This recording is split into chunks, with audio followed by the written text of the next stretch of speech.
Adolf Hitler was born on April 20th, 1889, in Braunau am Inn, a small town in Austria-Hungary. His early childhood was marked by a strict and often abusive father, Alois Hitler, and a loving but frail mother, Clara.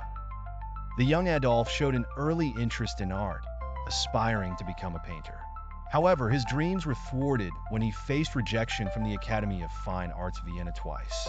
This disappointment became a defining moment, shaping his subsequent path. By World War I, Hitler's life was a tumultuous amalgam of frustration and failed aspirations. Enlisting in the Bavarian army, he found a sense of belonging and purpose, attributes he had sorely missed. He was decorated for bravery, but was largely unremarkable as a soldier. Post-war Germany was riddled with political instability, economic misery, and societal fragmentation. Hitler saw an opportunity in the chaos. His oratory skills and charismatic presence attracted listeners at an astonishing pace. He joined the National Socialist German Workers' Party, NSDAP, which later became the infamous Nazi Party. By 1923, he had attempted a coup known as the Beer Hall Putsch, which failed and led to his imprisonment.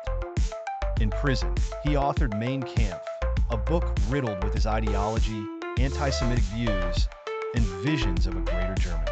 Upon his release, Hitler found himself a celebrity within nationalist circles.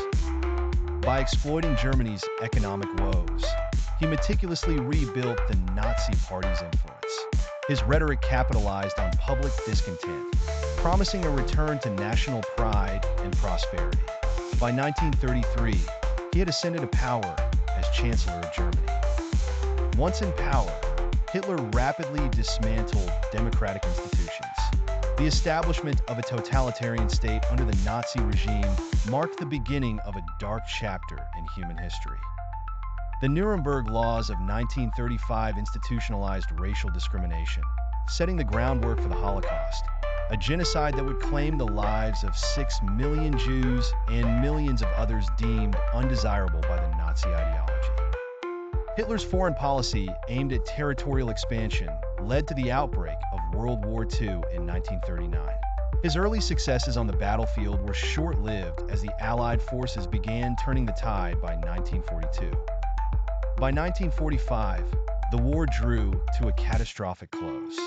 With Berlin in ruins and Allied forces closing in, Hitler chose to end his life on April 30th, 1945. The legacy of Hitler is a somber testament to the destructive capacities of hatred and totalitarianism. His life, a winding trajectory from a frustrated artist to a diabolical dictator, serves as a perpetual reminder of the necessity to uphold democratic values and human rights in the face of adversity.